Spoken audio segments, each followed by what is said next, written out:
you not get like mad fatigue making the same model over and over and over again? No. I've built literally thousands and thousands of Space Marines. I know that. So, yeah. like, I'm aware. obviously, I've got a Tyranid army and a Guard army. So, I don't know how you do it.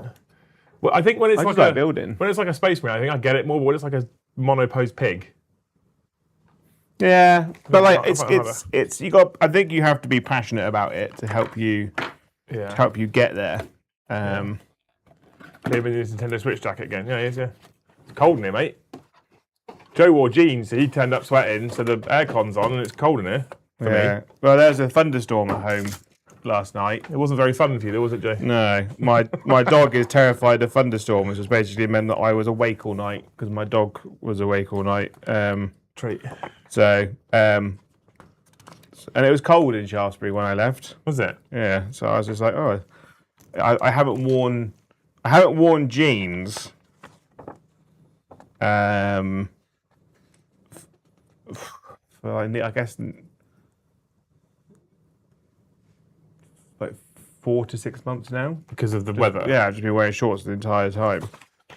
For today, I will wear jeans. He's worn special trousers today because it's a special occasion. It's a special occasion. If you watched the show last night and you've seen the updates that have been put out on Discord and on the OnlyFans, it's a special occasion because today it's officially Joe's last official Liam and Joe show.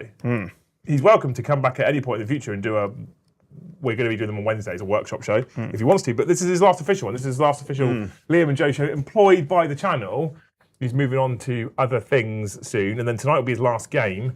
Tom's asked to come and deck again just so he can be here for your last game. Yeah. Which is quite nice. I don't think he wanted Tuesday to be my last game. Well, I was really torn because Tom messaged me. He was like, Thursday's Joe's last game, I'd like to be involved. And so I almost was like, okay, you can play him instead and I'll sit on the deck. But I kind of want to as well. Because I miss you. The doors. I nearly hurt Andy. Did you? So angry. Did you? The door's not closed to Mr. the Joe. Yeah. He's got access to the streaming schedule. If he wants to put his name in the future, he knows he's more than welcome to. But today's his last day, so it'd be great to send him off with a bang. I thought, so what Joe and I have talked about since the launch of 11th edition is we've talked about the fact that we think 11th edition is actually excellent and it's really, really good. It's the best edition ever. Well, you've said it's the best edition ever. You've also said it has the potential to continue to be the best edition ever.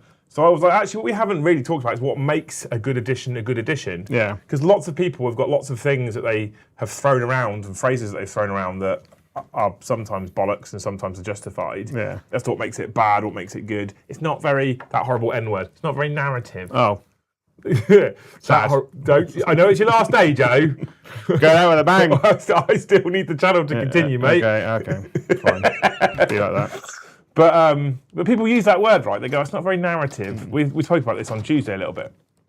So I thought we'd talk about what makes a show a good, not a show, an edition a good edition, which is something that you guys can get involved in as well if you would so like to. You can stick it on postcards. You can also stick lovely messages of love and affection on postcards for Joe. You can gift memberships, all that kind of good stuff. You can also hit the magical YouTube buttons. You can hit that like button if you enjoy the content. You can smash that subscribe button if you haven't already and hit that bell notification icon. You ought to be notified whenever we go live in the future. And as I've already said to you last night, it doesn't mean you're rid of Joe. Yeah, I still exist. He's going to a different channel, basically. Yeah. So he's still going to be on your YouTube screens on, what have they called it officially, Hobby House TV? Hobby House TV. No longer will I be number 2. No longer shall I be second fiddle. I will be... I don't know, mate. I think you've brought a lot of main character energy to this channel anyway. Yeah, but I'll be in charge. I have a captain hat and everything. Yeah? Mm-hmm. And a horse outfit. And a crown. And one of those... It's a cape, I guess. What the kings have, but with like the red and the fur lining. Oh, fancy. To be on my uniform. So you'll still be able to see Joe on your screens in the future if you so choose. If you want to go and support Hobby House TV, you can do that. Yeah. It depends whether you're a turncoat or not, I'll be honest. Oh. But yeah, you don't lose him. Basically, he's not like he's going to work at fucking Aldi. He's actually still going to be on your screens, doing YouTubey things. But, so there you go. Yeah, I'm very excited. I think it's going to be a lot of fun, and I get to do some wild and exciting things. But also, you know, I'm going to try and make it as close to 9 to 5 as possible, you know, in dedication to Dolly Parton. It didn't take long. Yeah. So, yeah, I think it'll be good. It'll be great. Yeah. Yeah. It will be good. If you Am I going back to VT? No, I'm not. I'm not. No, we're talking about improving Joe's quality of life, Yeah. not putting him in a position where he wants to hang himself. Yeah. So no, he's not going back to there. Yeah. Anyway, Joe is building more Pigleys, as we spoke about right at the start of the show. Yeah. I asked the Thanes what I should build.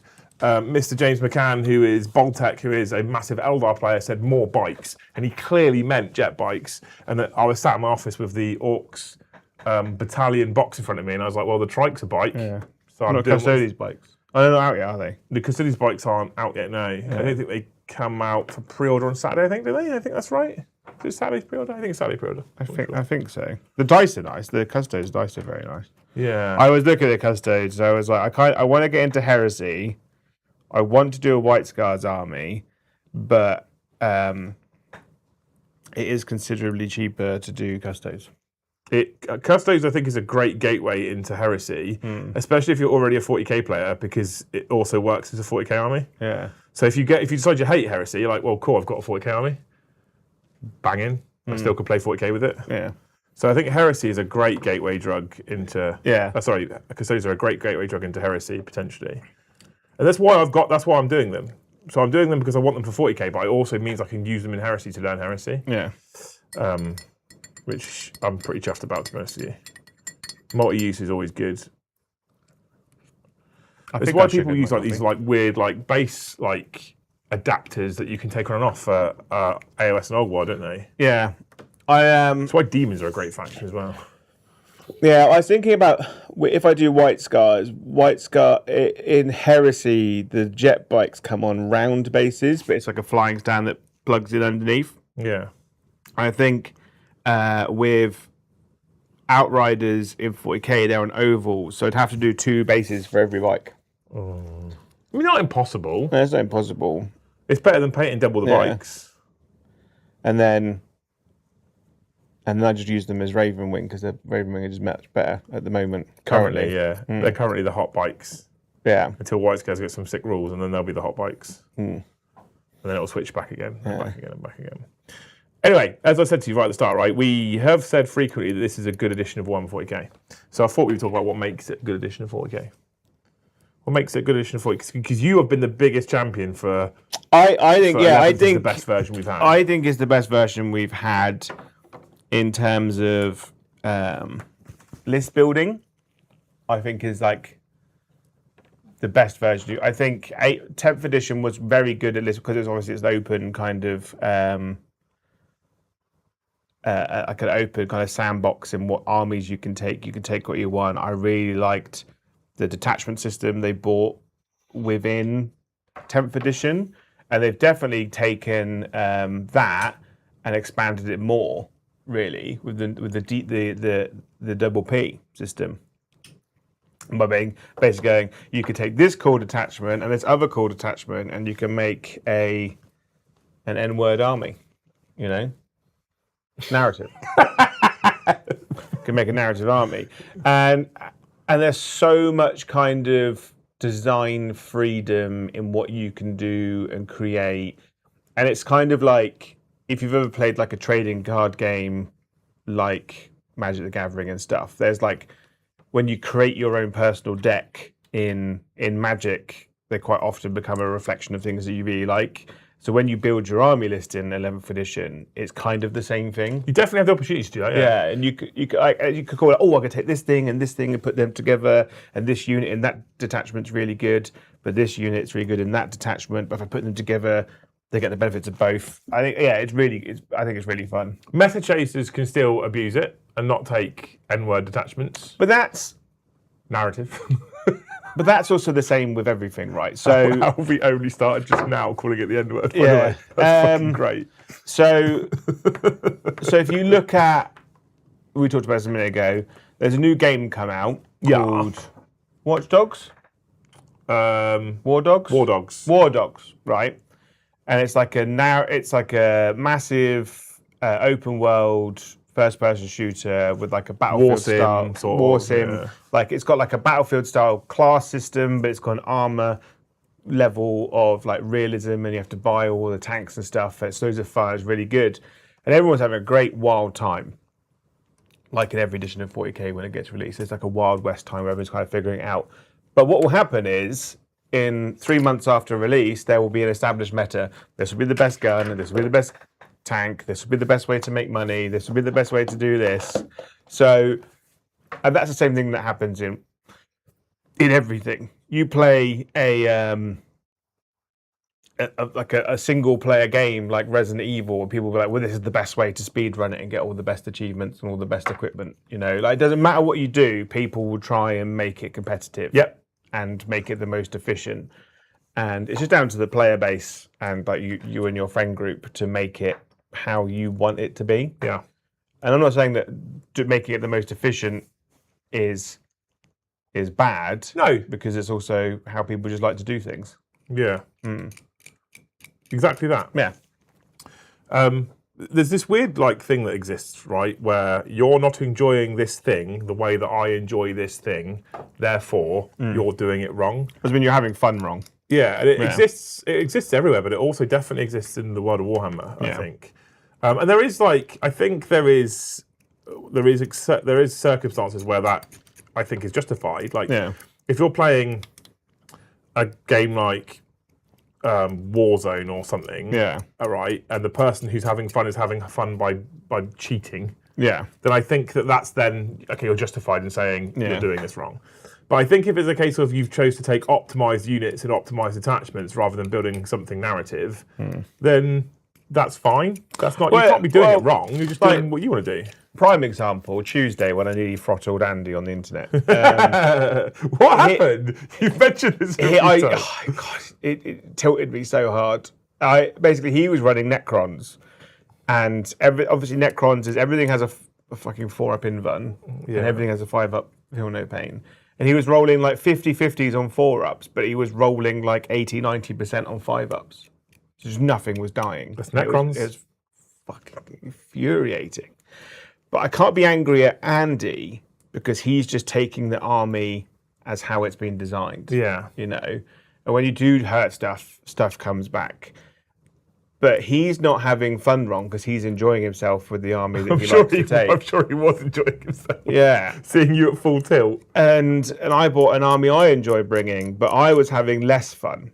But, you know, I could have bought a better army, but I didn't. But I can't be angry. You see it at tournaments all the time when just some armies are just absolutely annihilating stuff, or there's like a super broken army at the time that everyone's kind of using and abusing.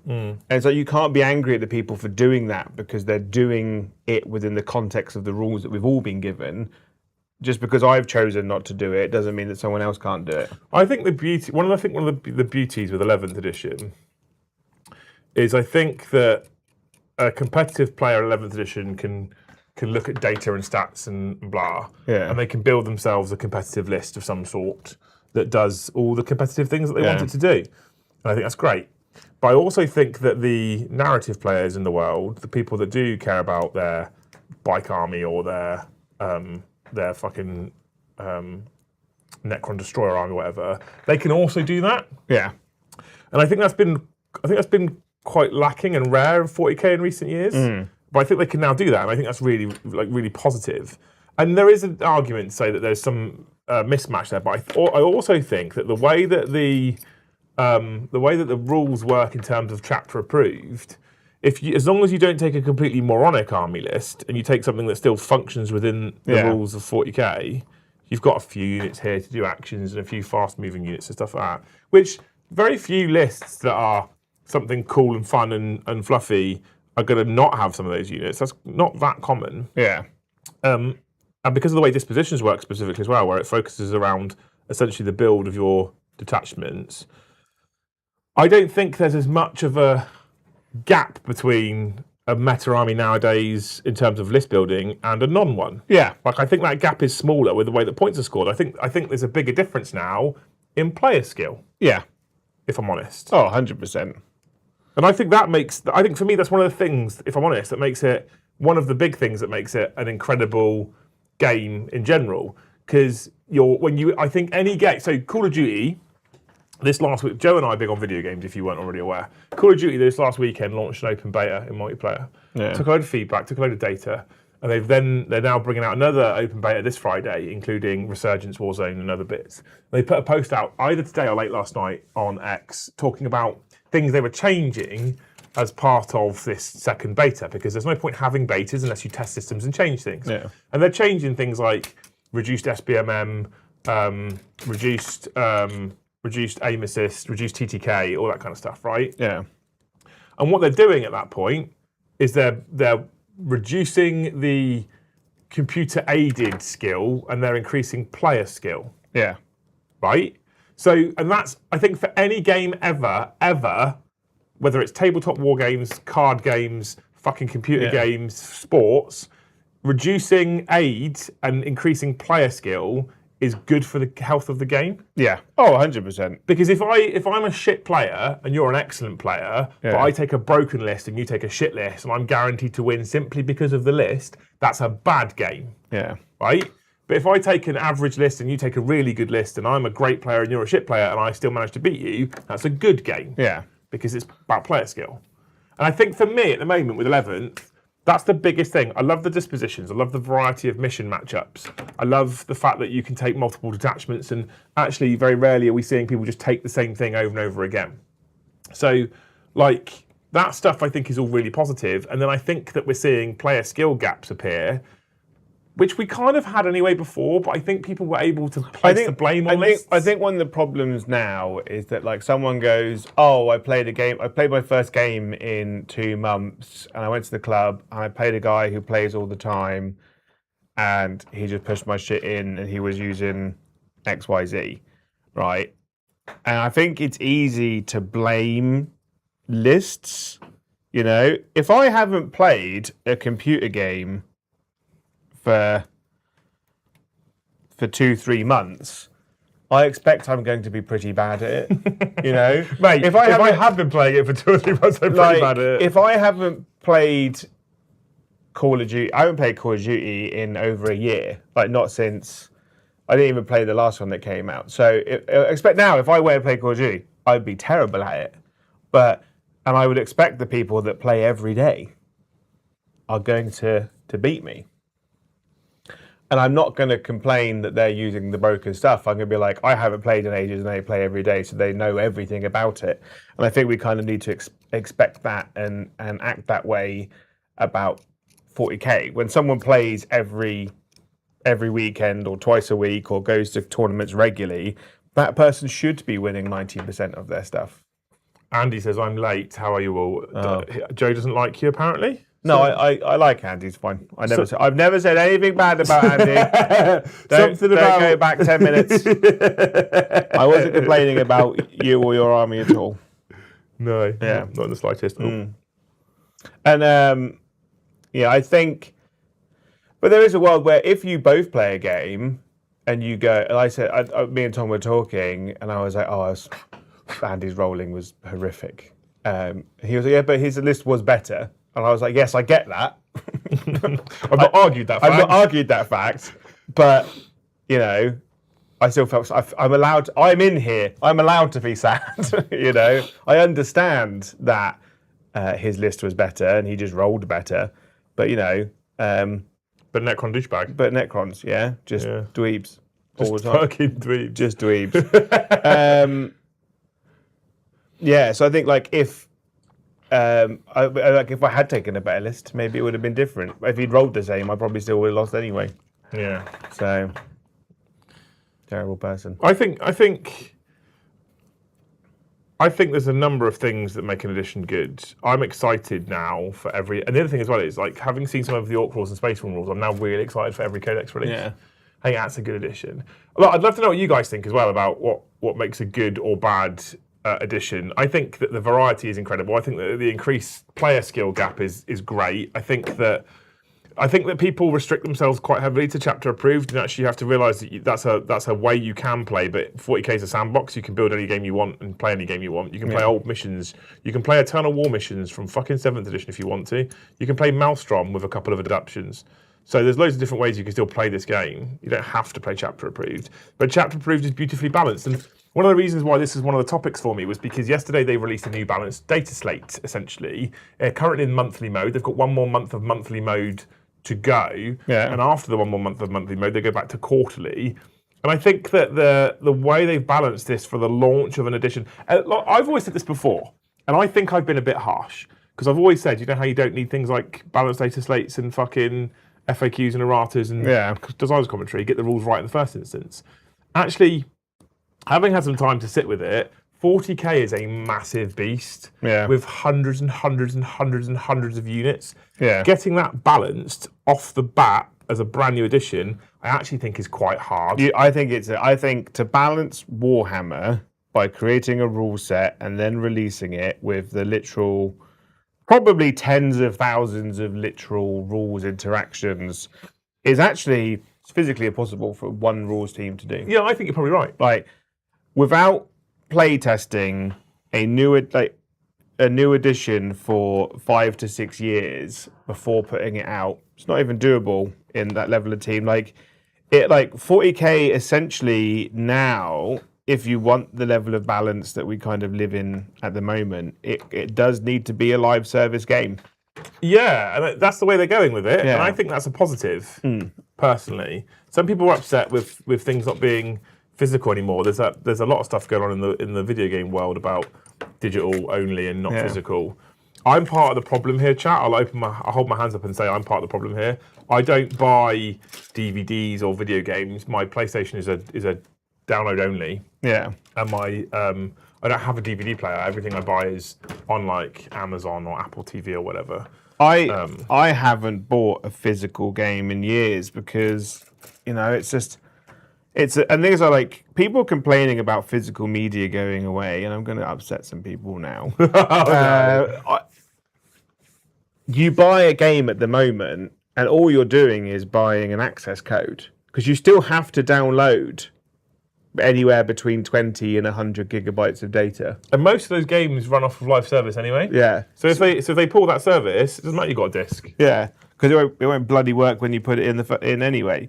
So I think we're going to be in a situation where this stuff will come out, and that you buy a game, and the first thing you have to do is download an update because obviously you've either had a system update or the game's had an update because of bugs or something. When they announced that PlayStation's going to all digital, I was like, I understand the argument of if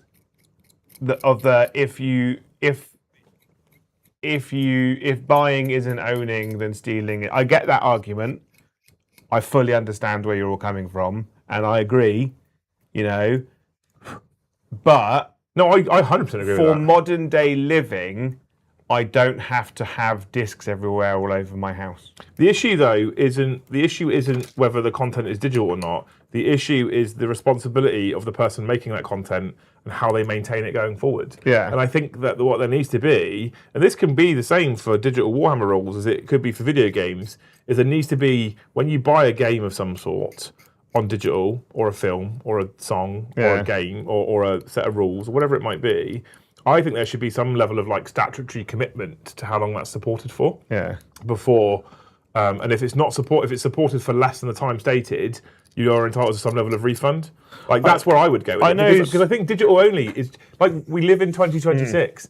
Like VHSs are a dead thing, cassettes are a dead thing, DVDs will be a dead thing. Everyone's going digital. Yeah. So what we need is better rules around that digital stuff to protect the consumer than just release discs. My partner's daughter has got really into going to HMV and charity shops for CDs because I introduced her to the joy of, because she's really into music. She loves music. She's into singing. She plays musical instruments. I got her into the age-old thing of buying a CD and then reading the booklet. Yeah, I was just like, it's amazing. Such a. When I was her age, there was nothing better than buying a game or buying a CD, and in the car home, on the car ride home, putting your CD in that your family hates, the music on it, and like listening, like reading the lyrics in the book, or listening to reading the making of whilst you're listening to the album, or reading the making of the game whilst you wait to get home to play it. And I think for me, Classic. if with 40k being a live service game now, because it is, isn't it? Let's be honest. Because it is, I still want to buy codexes. Yeah, I do. You know, if I'm more than happy for the points not being in the codexes, you know, I have no issue. Like I said the other day, I have no issue with the rules in those codexes being changed. But from the day one, the release of it, I want the physical rules in my hands. You know, because I find it easier to take in. You know, okay. I love the smell of a new book as well. You know, just buying a book and just going. Someone in chat, I think it was Deke. Someone in chat said something akin to, "I've got a 13-year-old." I think he said, "I can't wrap a code," but you can, because what you can do is you can print off a little bit of paper with the code written on it, right, and then you can stick it in a card, and then you can write in your card, and you can hand him the card. So you kind of can wrap a code. Yeah. It's just a card. Be creative. Yeah. So, you know, I want people. I do think that people should still have the option to use anything they've purchased in the past: cassettes, VHSs, CDs, DVDs, whatever. But I think the game is. I think one of the things that's making this edition so good is that they seem to be leaning a little bit more into digital. Yeah. So that they're going into. Like you say, live service rules and digital rules. And I think that's really positive, because I think that, look, so take 10th edition AdMech as one of the biggest examples, right? Yeah. That book came out, was awful, and from about the second week onwards was just completely wrong. Yeah. And then it remained in its whole entire life wrong, whilst being on the shelf being sold. But that book was also toilet, right? And if you're an AdMech player and your codex gets released and it's broken in a bad way, like it just doesn't function, everything, and it's terrible, you don't want to live in a world where that doesn't get updated for another 3 years. No, 100% you don't, so absolutely. You want it to get updated as quickly as possible. And now AdMech are like one of the best armies in the game. So I think, like, I want to have the live service updates. Also, as the game gets more popular, you know, more people want to be involved, and a slow turning ship of rules and abilities and updates just doesn't fly in modern society. Like back in 6th edition, when your codex was released, you never got an FAQ. No, that was it. Good luck. Yeah, good luck. Or you had a codex that lasted, you'd have one codex for 6 years. Yeah. And you'd get your codex at the end of the next. This thing's really broken. Well, wait for the next edition. Yeah. It might not be. Just kind of deal with it. Yeah, I think as the game gets more popular, more people are going to come in, and they need to be able to digest those rules easily as well. Yeah. And by having an app that's continuously updated, so people don't have to go and find down, like we can go online onto Warhammer Community and read the updates, but those updates also automatically being updated in an app at the same time is really, really good. It reinforces the fact that Heresy and Old World and Necromunda all need their own apps. Have they? Yes, 100%. Have they released a Warhammer Academy app? I don't know. That's something they should do. Because I also think the Academy is a thing that makes this edition quite good, because it's the barrier to, like, they do a lot of work lowering the barrier to entry and getting people interested in and invested. Yeah. And I think that like anything like that doesn't have an app in the modern day is a bit of a swing and a miss. Like, so, Ross, Glasses record, CD, DVD, and PS game collections. Yeah, okay for app rules, but I still want. If my house was bigger, I would have been in the queue of people trying to get all the fancy Heresy books. You know, my house isn't big. My house isn't big enough to store physical media in. You know. Like all my old DVDs, games, stuff like that, they're all in boxes in my shed. Please don't misunderstand me, Rum. I love physical media. I've got loads of collector's edition books and stuff at home. I love physical media. I don't have enough space to, like Joe says, to store everything I want. But what I also am is realistic, and I just physical media is going to go away. Also, Okay. right, the other side of the coin is that if you're always producing loads of physical media, it's ultimately not great for the environment either. Because how many PlayStation 1 through to 4 games are in a landfill at the moment?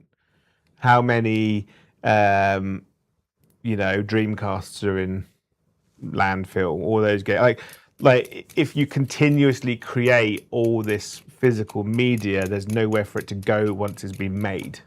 I didn't peg you as a friend of the environment, mate. I think, as a man, it is my job to empty the bins at the end of every week. Right, that's my partner does every chore in the house. She cleans, she tidies. I do the cooking though, but she cleans and tidies, and she likes it. She gets in the zone and shouts at me when I do it badly. So my job is to empty the bin. And I get obsessed about the bins and like the recycling, or if the bins kind of get thing. I think ultimately, the less rubbish that we produce helps in the long run. If someone comes along and goes, "Oh, I found a way of turning old burnt CDs that we all created when we were teenagers to give to our girlfriends. We found a way of turning those into pillars to create houses." The thing is, I don't think digital media solves that problem though, because you still got like there's that common thing in there. I've made this AI image, so someone somewhere's probably fucking destroyed a rainforest for it. Yeah, because they have these massive fucking. The AI farms are getting out of hand. Yeah, right. Which is mental when there's so much of this planet is covered in desert. Go and why aren't these farms being built in the desert? I don't. Thanks, Joe. I just remembered it's bin dead. I've not put our bin out. There you go. That's so annoying. Someone said, I wonder how much. I think it was Farmer George said, I wonder how many 40k armies are in landfill. That's actually quite interesting. Probably is a fair amount. Although I've typically found, for the most part, most hobbyists, most Warhammer players that I've encountered, not all, but most, are horrific hoarders of stuff. And they'll have boxes from years ago that they just won't get rid of. Yeah. I saw it at my garage last night, and just the amount of just rubbish in there, and I'm not ashamed to say that I'm one of those people that will go out at 1 o'clock in the morning the day before bin day, putting my cardboard in other people's bins. I don't know if you should admit that on the internet, Joe. But hopefully none of your neighbours watch. There's no proof. There's no proof. I doubt it. I could be making up. You could be making up. But I think the fact that charity shops are just filled with just tat as well. I like the fact that I don't accumulate excess. I've got game cases and CDs and DVDs in my garage and in my shed that I've just never touched, and I probably never will touch, because I can just download BioShock or Fallout from Xbox, online. Yeah. Luckily for me, all the games I like playing, I can literally download within 10 minutes, and I don't have to leave my chair. Well, that's the other part about digital, isn't it? Digital obviously feeds the impatience of the world now. So I can order this thing and it might turn up in the next few days, or I can go out to a shop and find it, or I can click a couple of buttons and it's right there. It's mine immediately. Yeah. I don't necessarily think that's healthy for the world, but if you can monetize convenience some way, you'll make a lot of money. That's how it works. Yeah. Everything like TV remotes and automatic doors, and if you can monetize convenience, you'll get That's rich. why the shop on your corner sells milk for twice as expensive as the big Tesco. Because it's on your corner. Yeah. 100%, yeah, absolutely. So it's about fucking a quid cheaper to go to Tesco's, but I've also got to get in the car, drive over there. I just grab the milk. 100%. I've got a Spa 5-minute walk from my house, and I'm like, if I need something, or if I do my big shop and Tesco's or whatever doesn't have it, I'll be like, well, the day off I go to cook that meal, I can just walk to the Spa and get whatever I need. Well, one of my favourite things about my local Spa is that they've got this massive glass-fronted building, and they're slowly filling up the windows with black and white CCTV pictures of people that just has banned on it. It's just great. It's filled, and there's something about a black and white CCTV photo that makes someone look like a criminal. You know, it doesn't matter who you are. On it, you do look like you've done something wrong. Are you on one of them? I'm not on one of them. Not yet. No, not yet. But yeah, there's just people doing their normal day to day, and they're like, you go, wow, it looks like a criminal. Obviously, he did it. You know. Yeah. Guilty as charged before I've seen any evidence. Right, Jojo, tonight's your last game of Warhammer 40k on the channel. Wow, last game as an employee. I'm going to keep saying this because I'm going to keep hoping that every now and again you come back as a guest and I get to watch you and Tom play each other because that's some of my favourite content. So I'm going to keep hoping that. But today's your last day playing a game as an employee. What army would you like to use? I'm going to use my guard. Use your guard. I wrote a list in McDonald's this morning. So I'm going to do something a little bit shocking for you. What army would you like to play against? I don't mind. Whatever you want to play with. Don't mind. What do you know how to play? I can play pretty much anything. I've got Eldar is a classic for me, obviously. There's where the fuck does that go? Hang on. Eldar's a classic for me, obviously. Iron brew straight after coffee. Good. Gross. There's Dark Angels. There's Wild Eaters that I know how to play. I added more to the Dark Angels army, so. Did you? Dark Angels isn't very narrative, though, is it? So maybe you know that there's someone in there. There is a fallen. Wild Eaters. What world is Eldar? Liam, play Eldar, please. Please. Mr. Liam. Since they are getting forgotten. Who is? Who's getting forgotten? World is.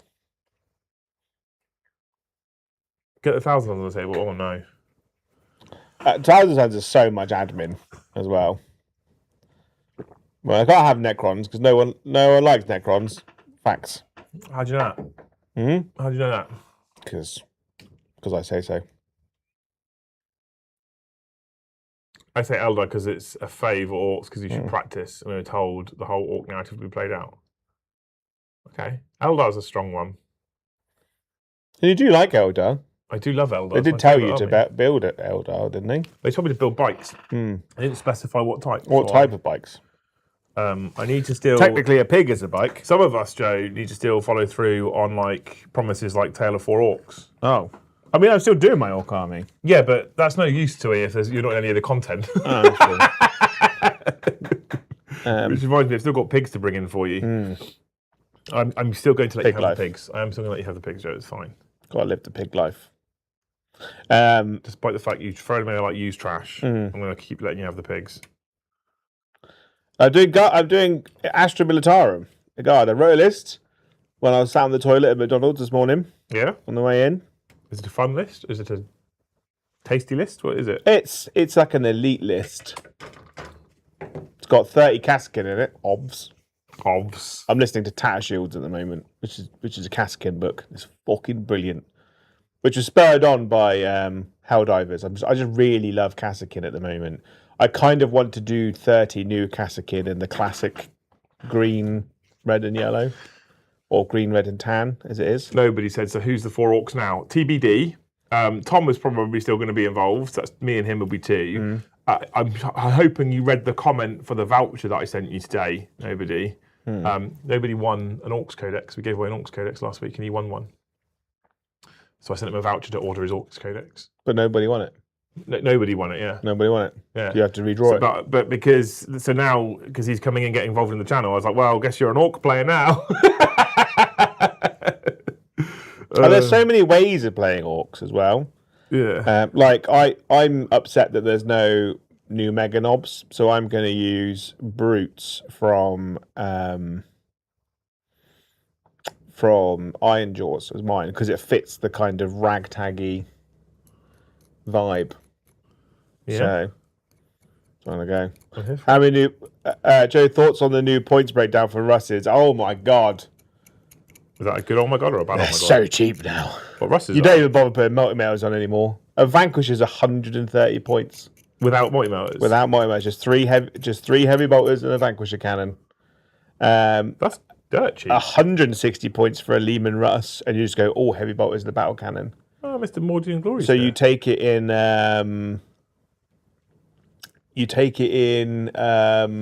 What's it called?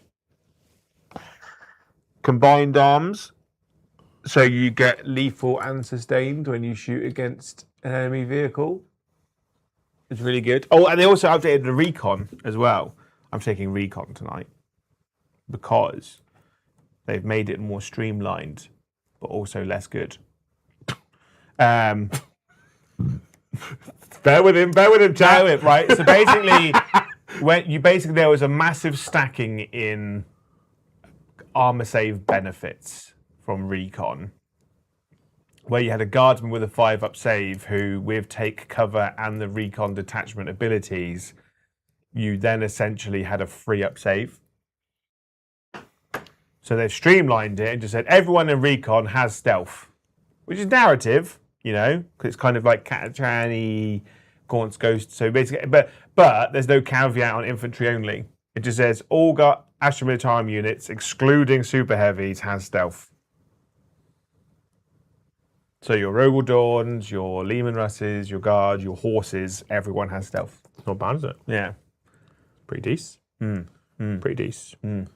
We're going to have to now have a channel Nids army and a channel Chaos Space Marines army and a channel Guard army, aren't we? Yeah. Because they're yours. They're all Well, yours. you said Kyle's doing an Tyranids army. Kyle wants to do Nids. So Mr. Kyle did Nids before, sold it because his painting got significantly better and wants to do it again. So he's covering that off.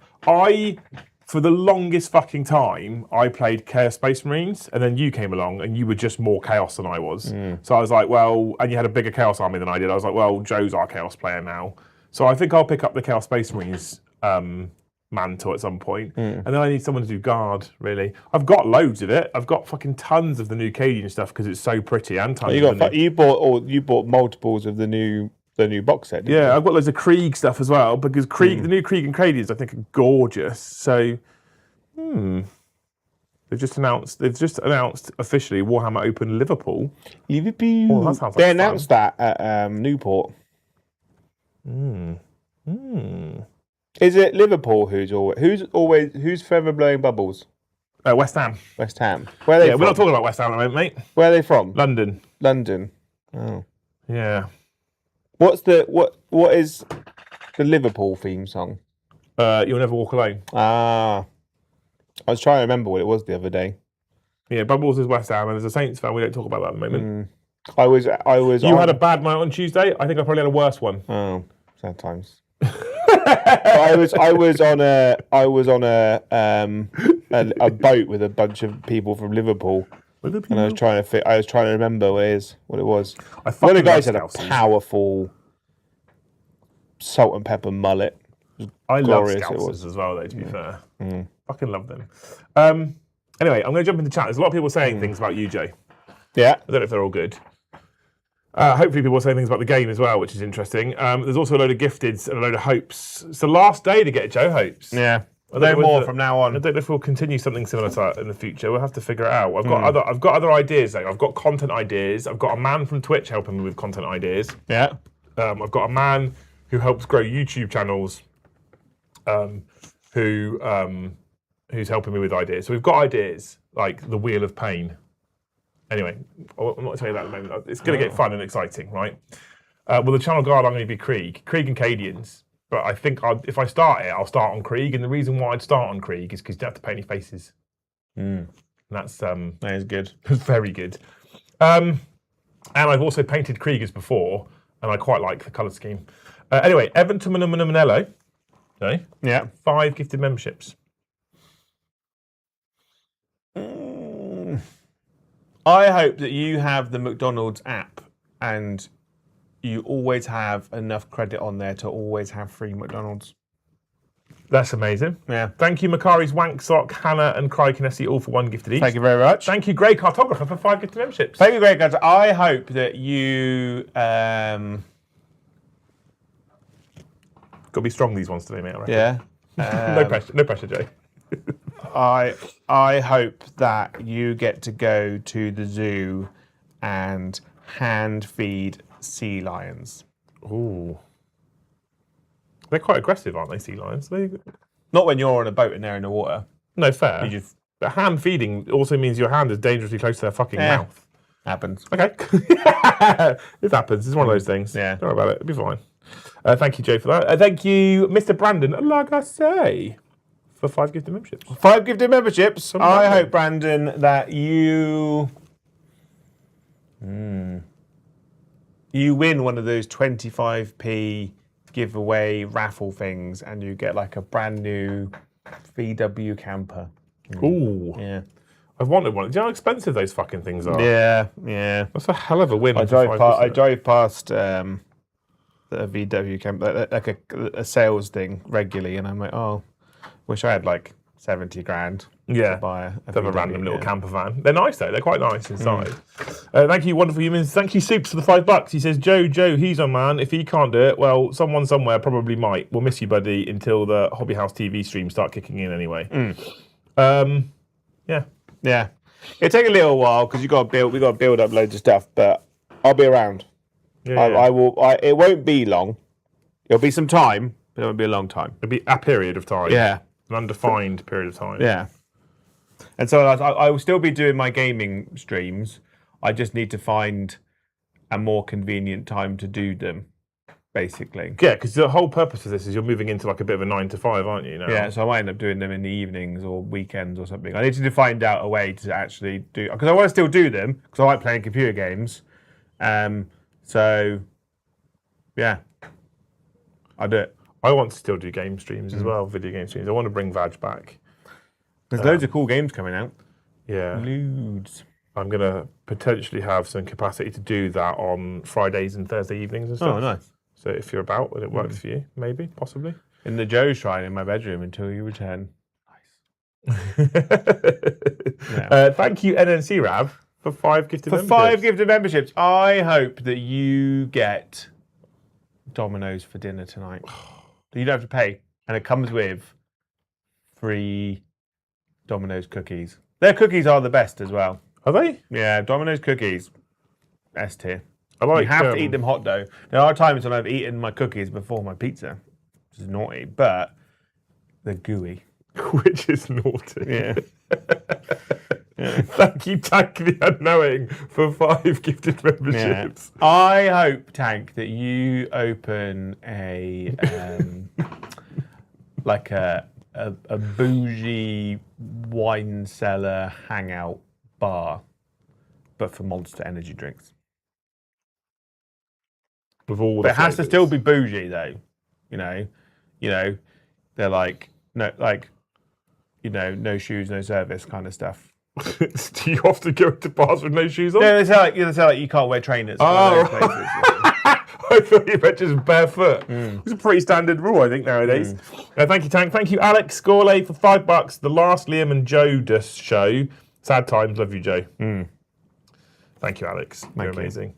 He became a Thane again yesterday. He became a Thane. What a fucking hero. Slipped back in. Thank you, Whitey55, for 5 gifted memberships. Thank you, White55. I hope that you...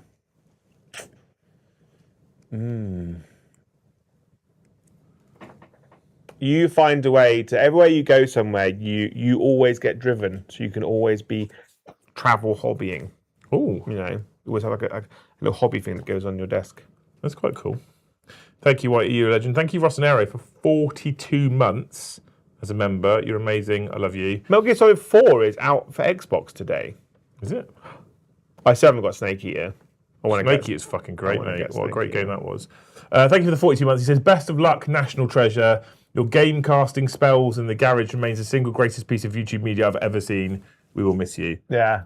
There's been some fucking great moments, isn't there? The problem is that I think it's something that can never be repeated, ultimately. The shame of it is everyone wants to repeat it.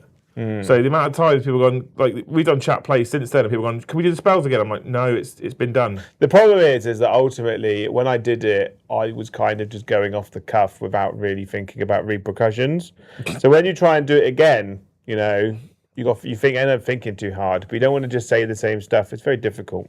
Yeah. You know? My favourite moment of all time has to be when I stood here playing you dressed as Pickle Rick. I don't think I've ever laughed so hard in all my life. Yeah. if I'm honest. It was hot and uncomfortable. Yeah. So thank you so much for Ross and Eric for the 42 months. Thank you, Tank, for the $2. Sad to see you go, Joe, but best of luck at Hobby House TV. You're amazing. Stick Monkey, thank you for the $2. He says, "Oh, a dead man on the telly, dead to us." Oh, Sean's disowned. You know, there's 3 people have died this week. You know, including me. So, and then thank you, Brian, for $5. Does Joe have more Polly energy or Tim Curry energy? I'll miss the old dynamic, but excited for the next chapter. Well, Joe and I like to think I've been a lot more active in the last 12 years than Tim Curry, but also, chat. Joe's not dead to me, and he's going to be working in this building. There's still that dynamics that exist. We'll still be friends. Yeah, I'll still be floating around. Yeah. He's still going to be a massive floater. Yeah. I'll be around. I'll have my moments. We're going to need an in memoriam video. This is your life. Yeah. Get what's his name to come and do it. What's the fucking Michael Parkinson? Isn't he dead? Yeah. Oh. But there was a thing on the falling news. like flies. There was a thing on the news ages ago now, right? Where he's dead, but they've created an AI bot using his voice that interviews people. It's fucking weird. Really weird. I'm like, he's dead, why just let it? Anyway, whatever. Thanks for the $5, Brian. Thank you, NNC Rav, for 5 gifted memberships. Thank you, NNC Rav. He's done it 3 times, isn't 4 times in total, because he wants to stack up on Joe Hope. Going.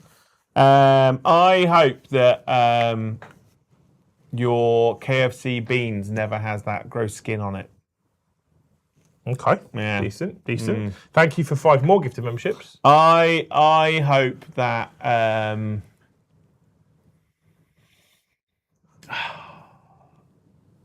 every time you travel with your models, they never break, you know, and if you've got them in a tub, they always stand up and never fall over. When you rank them up in your boxes, they always stay ranked up, even without magnets.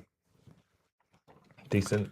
And then thank you finally for 5 more gifted memberships. I hope that you have a carrier pigeon that brings you baby bells. Oh. Do you like baby bells? Yeah, we've already got them in the fridge. Stand them.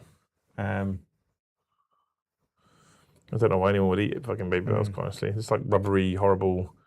Anyway, that's my opinion. Thank you for the 20 gifted, mate. You're a legend. And he did it in 4 chunks because he wanted Joe Hopes. Maximum Joe Hopes achieved. Thank you, Steady Breck, for the $5. 30 Wolfguard Terminators is nice to play with. It's very, hey, see what you can do whilst I roll 4+ is horrible to play against. Yeah, and you can still play it. That list only went up like 30 points. You're still going to run it. I think it's a wonderful list to play with. You are correct. There are ways of beating it.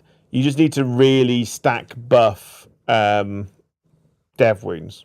Because you do a lot of events and tournaments, or you have done a lot of events and tournaments. If you, in 11th edition, draw a player, and it's a Space Wolf player, you come to the table, and he flops out fucking 30 Wolfguard Terminators, where does your mind go? Do you go, oh, for fuck's sake? Could you go, oh, this would be fun? I think I'm like, I love this list. I wish I had it. I've played against it, and I was like, I love it. Yeah, okay. Because I want it. I love Terminators. I think it's awesome.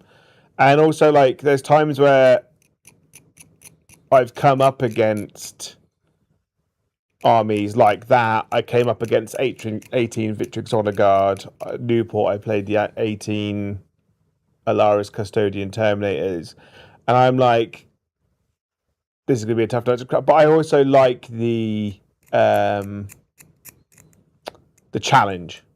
Yes. I'm like, can I beat this? Yeah. I probably can't beat it, but, you know, I'm going to give it a go, you know, and if I do, like, I played against the 18 Alaris Custodians list, which absolutely dominated everyone at the World Team Championships and the Super Major, the one before, and I only lost to it by 3 points because of a failed battle shock test. Like I played through my soul and my skin, you know. My teeth were sweating that game, right? To play in that game, I played my heart out. I only lost by 3 points, and I wasn't upset that I lost, you know, because I was like, oh, so close. Yeah. So I think, like, if you do come up against an army that is notoriously evil to play against, I think you should always look at it as a challenge. And like, especially if it's the first time as well, because you go, I'm going to do everything I can to try and beat it, and if I don't beat it, I've learnt how it works. Yeah. Because you can then kind of deconstruct that experience and go, okay, I see how it plays, I know what it does, what tools can I bring in the future to work around that situation?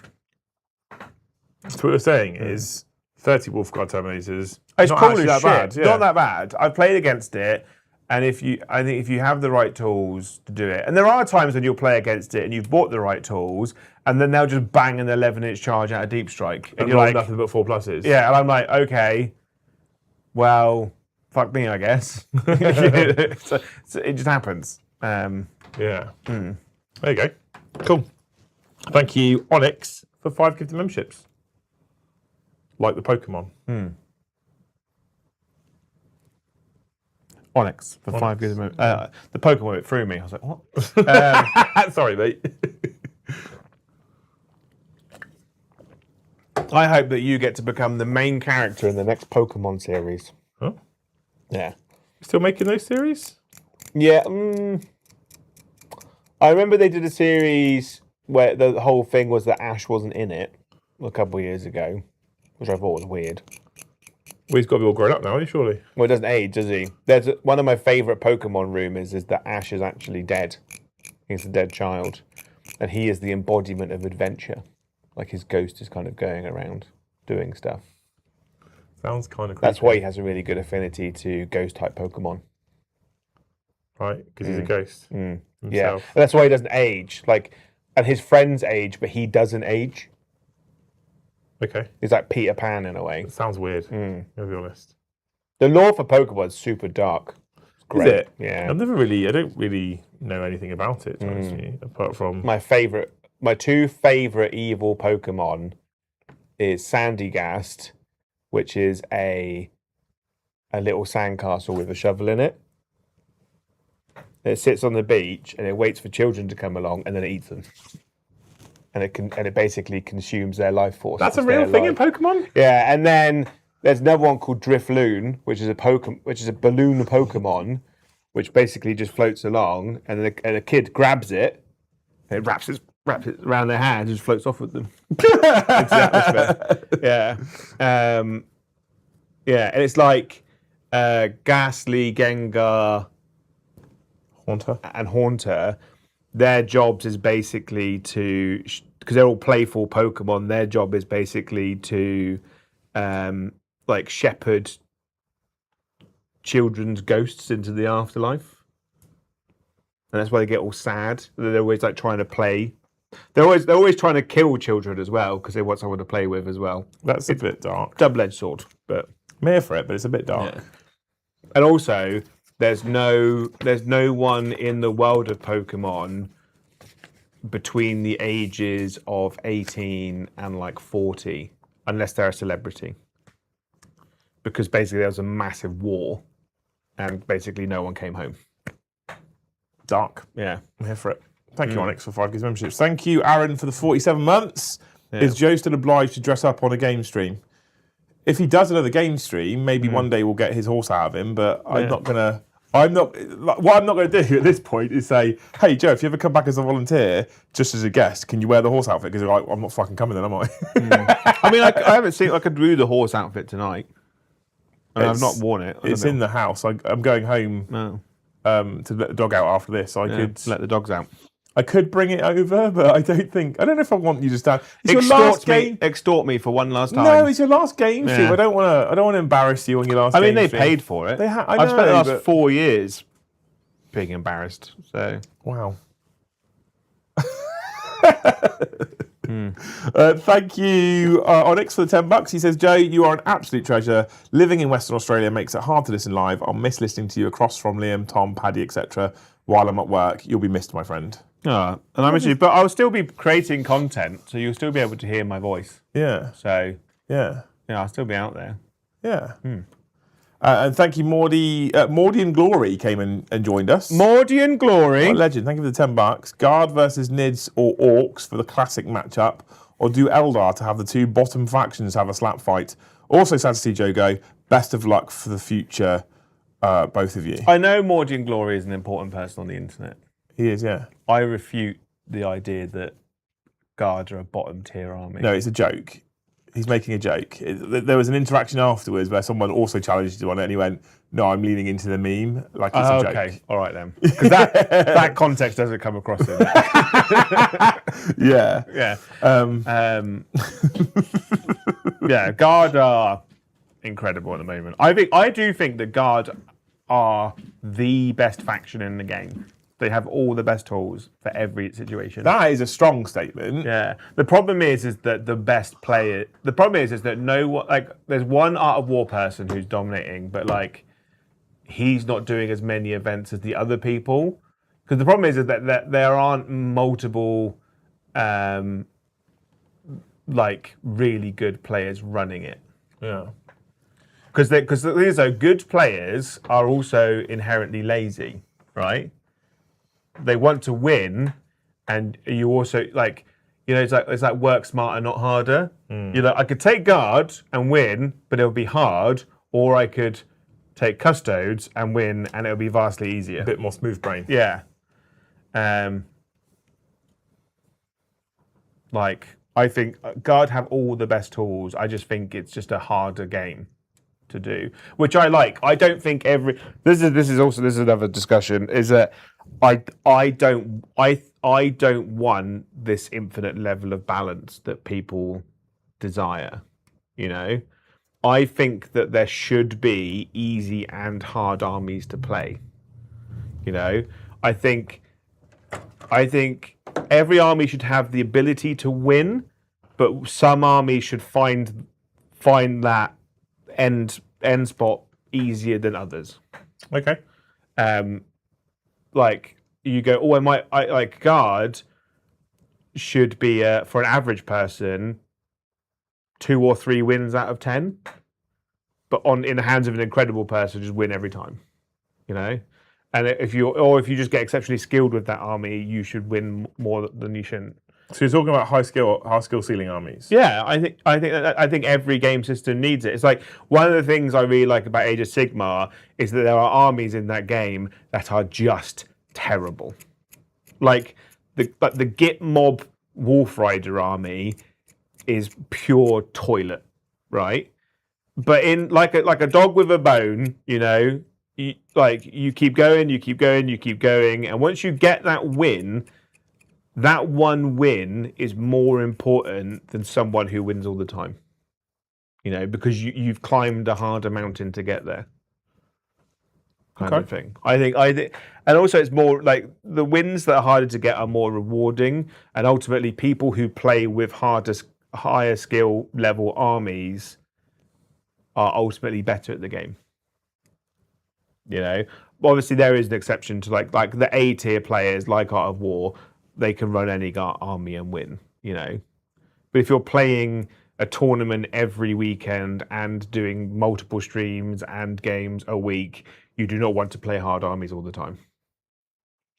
Yeah, I think like especially if you think about the big event that you went to, I think doing 8 games with a hard army is just hard. Yeah, it's just fatiguing. Tom was knackered. Tom didn't necessarily play a really hard army, but he played an army with lots of models. He end of Saturday, he was just dead on his feet. Yeah, he was knackered, wasn't he? I think I've never taken Guard to a tournament, and I want to, but at the same time, I am also lazy. I do not want 8 really hard games. That's why I took Imperial Fists and had Smooth Brain tournament. I still get annoyed when I lose, but I'm also but I also took a not as good army. Yes, I probably would have won more if I'd taken Guard, but every game probably would have gone to time, and it would have been a lot harder to do. I am envious of, and I think this is going to be more prevalent in this edition, because I do think this is one of the best editions we've ever had. But I do get envious of people like Mikey from Hellstorm or Paulie from Sky Serpent, who play a single faction. So Mikey's got his Space Marines, Blood Ravens, famously, Paulie's got his Drakari, and they're not the only two. There's plenty of people that do this sort of thing, but they play that faction all the time. If they're at a tournament, you can almost guarantee that's the faction they're playing. And they dial it in and dial it in and dial it in to the point where they get more wins than they don't, whether their faction is... Like, Paulie famously was finishing top 3 at tournaments whilst Drakari were considered dog shit. Yeah. Like, I'm envious of that. That's fucking great. So is our Guard meant to have strong melee? I think Guard have got 2 very good melee units in Bullgrin and Rough Riders.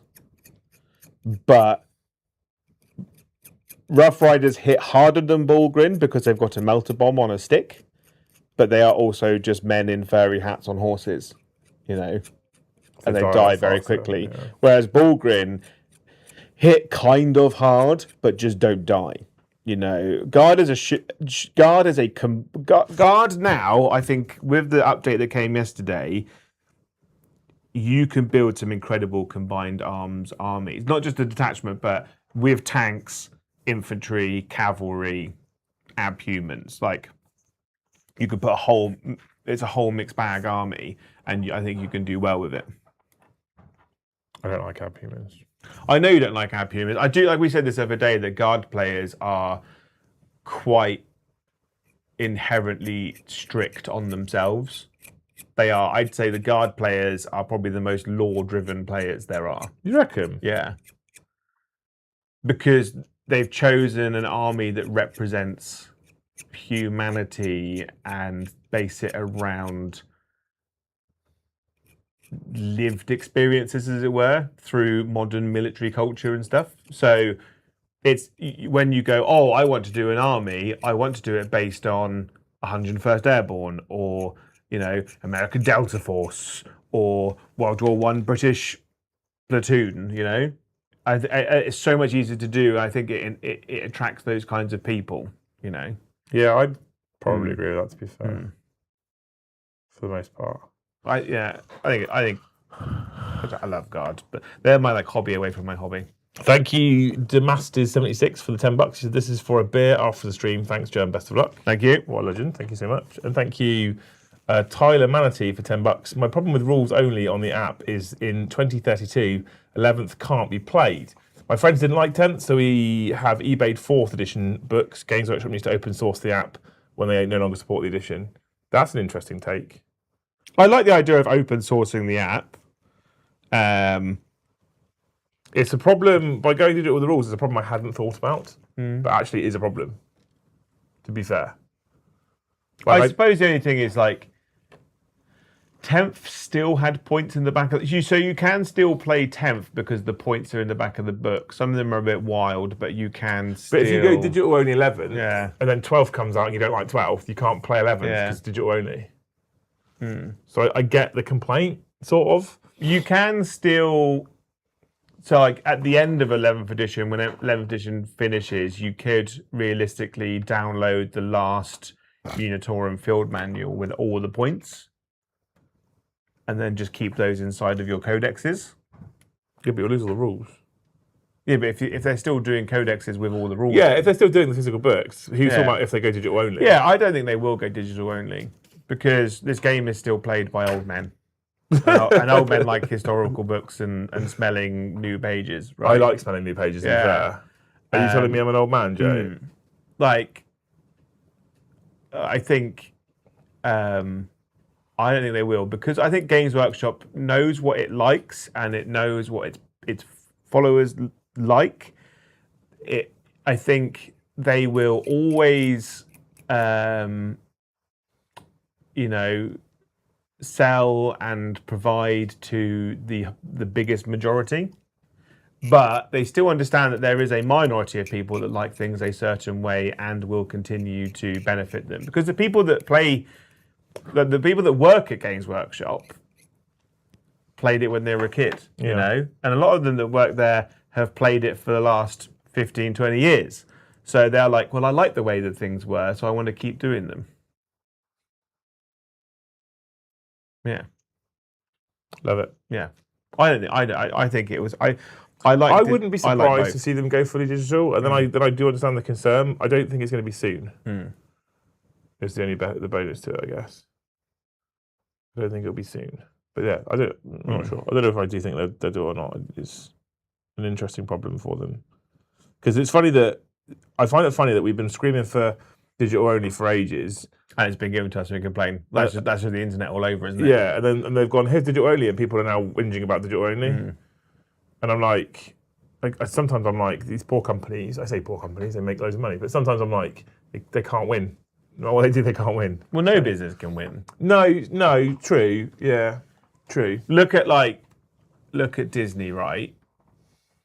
They made an incredible film out of Endgame, which was wonderful and exquisite, and rammed off so many characters' arcs, and some people died.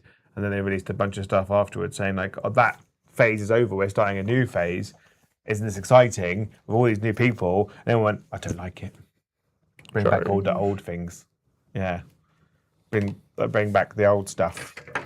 But sometimes change isn't for the best. But controversially, I quite enjoyed She-Hulk. Thank you. Thank you.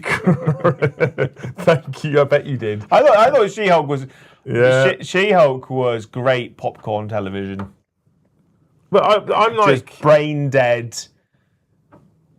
Watch it and laugh at people do stupid things. To be fair, I'm a little bit like this with like all the latest Disney-based Star Wars films. And all the Star Wars, hardcore Star Wars, like they're awful, they're terrible. I'm like, I saw lightsabers and stuff and TIE fighters and I'm happy. Yeah. Fucking Siths and Jedi, this is all I care about. Yeah.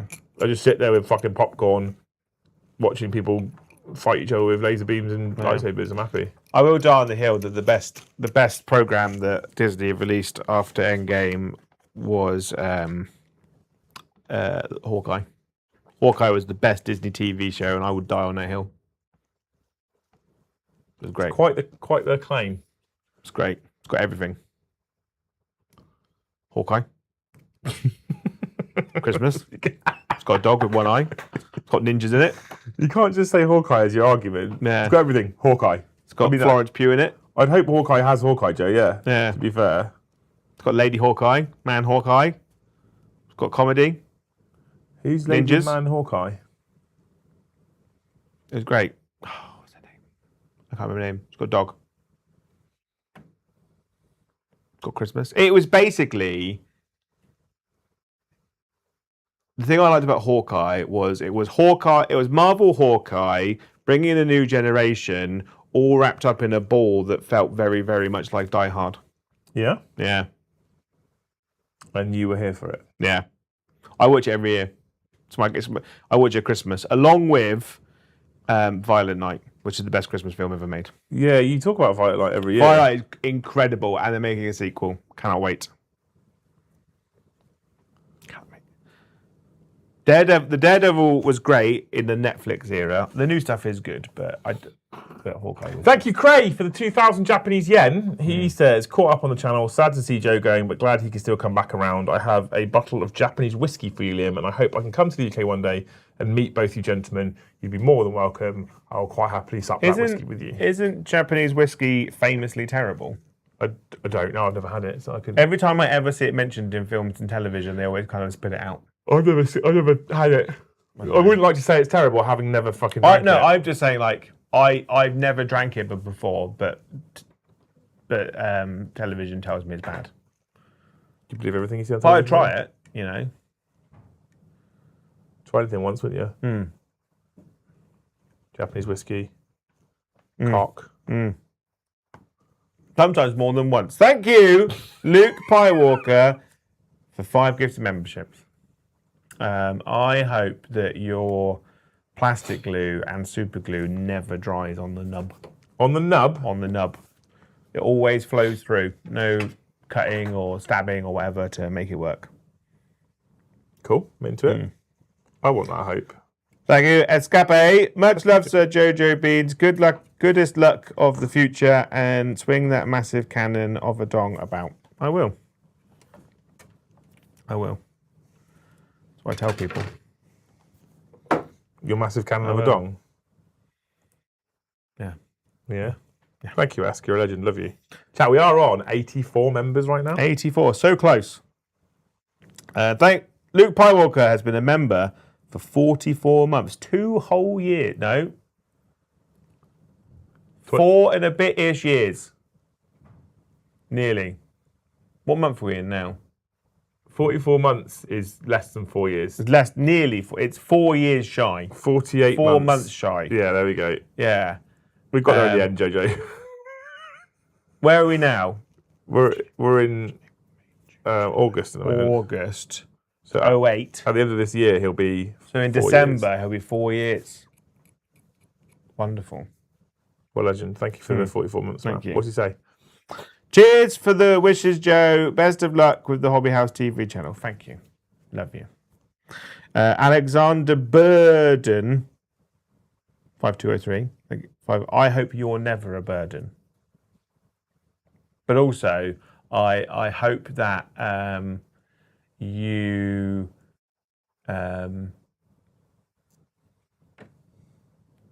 always are dry when you get out of the shower. Like you've had a shower and you're clean, and then you step out through the door, and as you go through the threshold, you just immediately dry. Here for it. Love it. Love it, love it, love it. Wave 5, great hope. My car got nicked, so I'm currently driven around everywhere. Oh, I've never had a car stolen. I remember my dad had. I remember I opened the window once, and I was like, where's the car? My dad was like, what? Has it actually been nicked? Yeah, it's been stolen. Oh my God. Oh, the telly's gone. Oh, the telly has gone. Oh, it's back again. Oh, it's back. Yeah, that sucks. I know people have had their cars broken into, but I've never. Is it harder to steal cars now? I know a lot of them are stolen. I don't know. Some of them are quite easy to steal now. I've never had a car worth stealing, so. There's a big problem. I don't know if they still got the problem. There was a big problem with Range Rovers for a while. They were getting nicked left, right, right. If you That had, was a digital problem, though, yeah, wasn't if you own them in certain parts of the country, you just could, like if you own them in London, you couldn't get them insured really because My favourite one was that. Was it Porsche? Everyone stealing their headlights. yeah, the 'Cause pop-up ones. You could stick a metal rod in and just pop the headlight out. Well, with the Range Rovers, so they're wireless, right? They're keyless, right? And their security was so bad that basically the thieves decided they figured out they could cut a little flap in the back of the boot, right? Got access to a wiring loom of 4 wires. They cut 2 of those wires and short them. Car unlocked, so they're in, like literally that quick. And when they sat inside the car, it pulses a signal looking for a key, and they can clone that signal like they've got the key, and it just started. Oh. So, but then they got a car with a hole in it. well, I mean, yeah, but they've also like when the car's worth 90 grand, having to replace a few £1,000 boot is probably not the end of the world. Yeah, probably. Yeah. Still got a hole in it though. Because you'd be like, if you knew where the hole was, I guess you could look for it. Because I suppose you'd have to go get it like shined and repainted, wouldn't you? Yeah. Yeah. It's a lot of admin. Pontiacs were being stolen in Chicago. Chicago. Yeah. Leagues Veeks, Joe, realise you probably can't spill the beans, but any hints of what kind of stuff you're going to be doing for Hobby House TV, hobbying battle? So it's going to be like mostly hobby-related content, really, for Hobby House. So like painting, building, terrain-based stuff. I'm going to be out in the world, seeing people, doing things. That's all I can tell you for now. Hobby. Done. Also, we're going to have some events downstairs. Keep an eye on the Hobby House website for events. I'll got to catch up with that one in a minute. Evan, Joe, I will miss most of all your movie and TV quotes. You're definitely brought smiles and laughs to us on the weekly. Best of luck, best of beard. I tried not to rhyme, but now I've made it weird. Nice. I'm a fan of that. Yeah. Proud of you. Proud of you. Thank you. Love you long time. I do need to get my beard trimmed. I need to go see Ben. He got married the other day, didn't he? He did, yeah. I need to go see him. I saw him literally yesterday. Yeah? I walked in, I said, congratulations. He said, thanks very much. I said, no, you've got to start saving for the divorce. Yeah. I hope he gets to keep the dog, his sausage dog. His sausage dog's well cute. It's like a little football. It's like a rugby ball. its back legs are broken, though, isn't it? Again, Always. They've been broken for ages. I've had an operation to get better. It's better, but it's not. I good. said he should get wheels on the back of it, and then he should get lights underneath of it, like in Tokyo Drift. He definitely should do Like in that. Fast and the Furious. I don't like little dogs. They're just yippy and annoying. Not all of them, but most of them. Angus! Becoming Scald. What a legend. Thanks, mate. There you go, Angus. I had a friend called Angus. He was obsessed with, he was always running his hands through his hair all the time. I remember if you ever ate like a sausage roll or Cornish pasty, his hair would always be full of crumbs. Fun but boring fact. Damastus. My hot take, the digital Munitorum field manual is much, much better than the old PDF. Even renders nicely on mobile devices. Can't please every... I mean, it is. It's the best version we've ever had. I love the new Munitorum full manual. I've got it bookmarked separately on my computer. I think it's great. I think it's wonderful.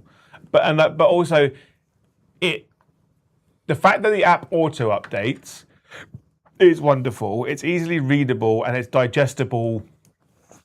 Like yesterday, when things changed, it's easy to see what has changed.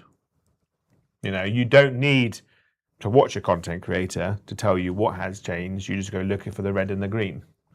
But sometimes it is good to watch a content creator tell you what has changed because they can explain what it means. Yeah, please don't stop watching content creators. Yeah. Or just only watch Liam. Oh, thanks, mate. Tomo! It's become a Thane. Again? New Thane. What a fucking legend.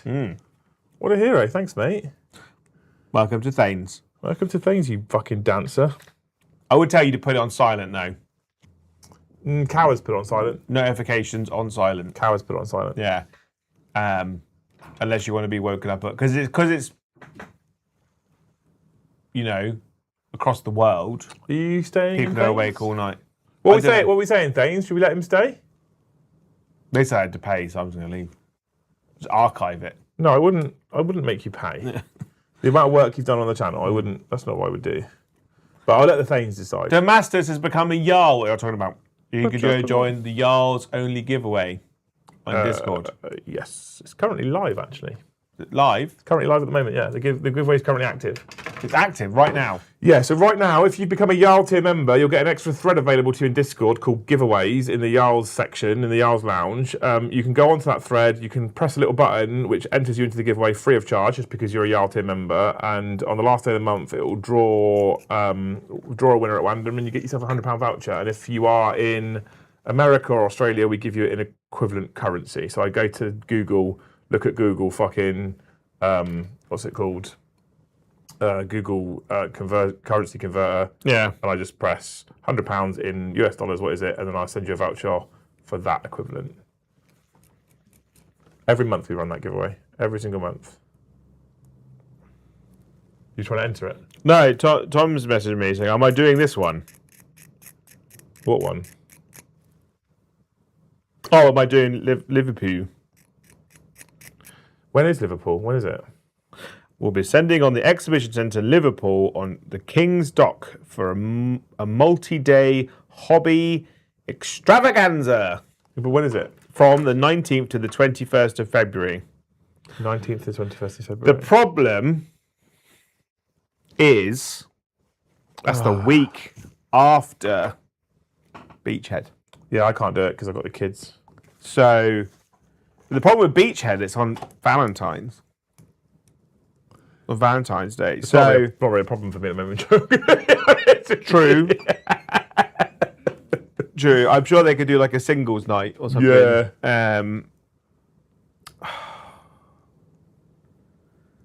I want to do Beachhead because I've done Beachheads. I've only missed one Beachhead. Beachhead's goated as well, to be fair. I love going to Beachhead, so I want to do that. Also, it's much, much closer than Liverpool. But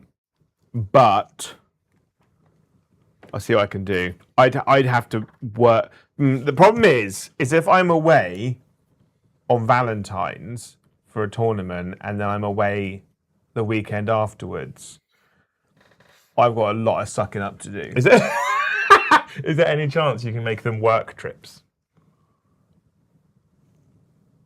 maybe. Bit of networking, Yeah, that kind of thing, you know. Maybe, yeah, just networking. I've never been to Liverpool, also. So, Have you not? is that the place that's got the bridge boat? I don't know. There's like a river bridge thing. It like picks the boats up. Was it no? I bet the answer is maybe. I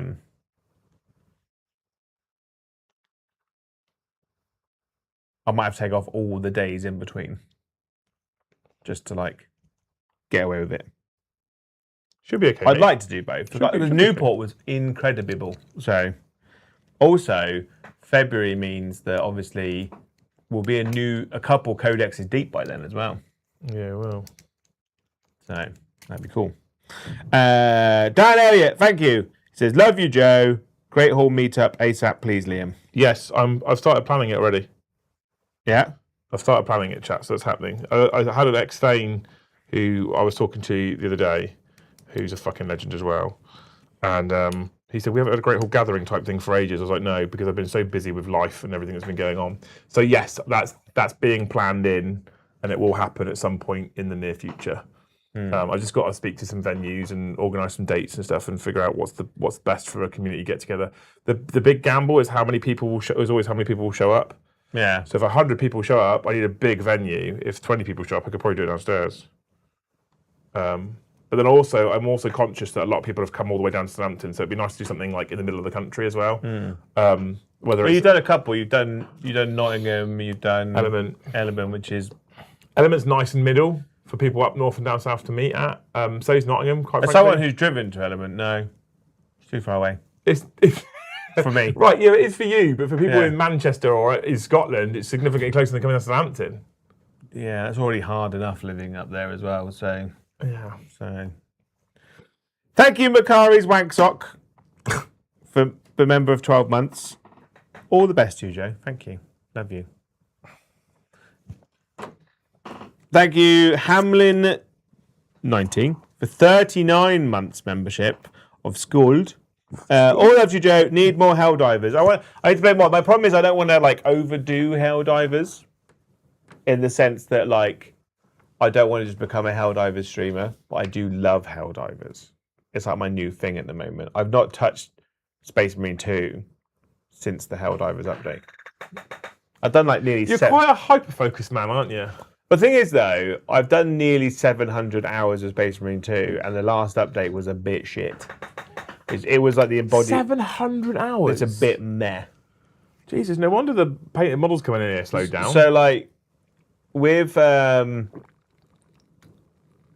But the thing is that it wasn't a great update because basically the next update's going to be massive because that'll be 2 years. The start of the new Battle Pass, but also be 2-year anniversary. It's going to be a big one. Got a new class. Bringing in, you could do stuff, more stuff as the Chaos Space Marines, which is really, really cool. New weapons and shit. New skins and stuff. And also, the thing is that, like, Space Marine 2 has done really, really well. And it's kind of become a live service game. But it had to become that because it was way more successful than they thought it would be. It was so successful that they managed to get Space Marine 3 in the works within like a month of the release of Space Marine 2.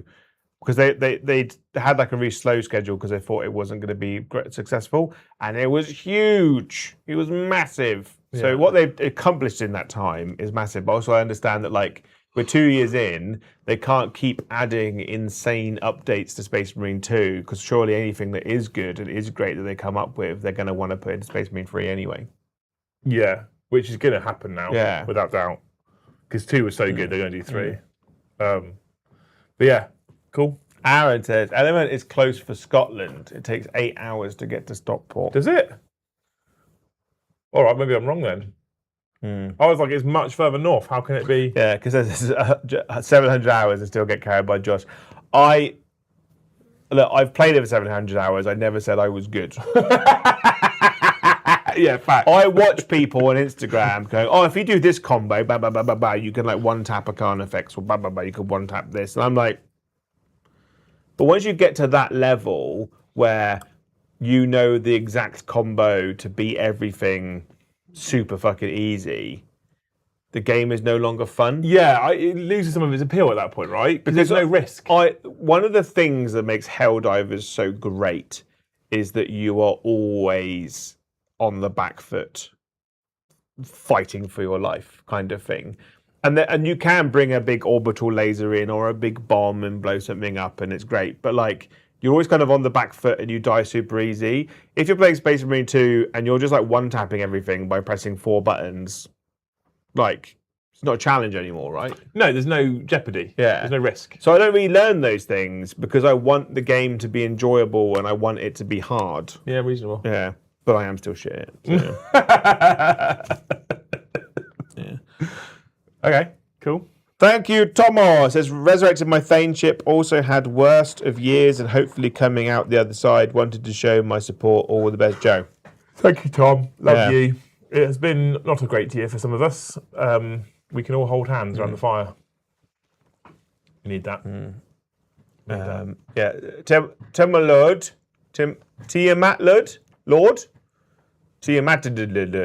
right? It says not enough content.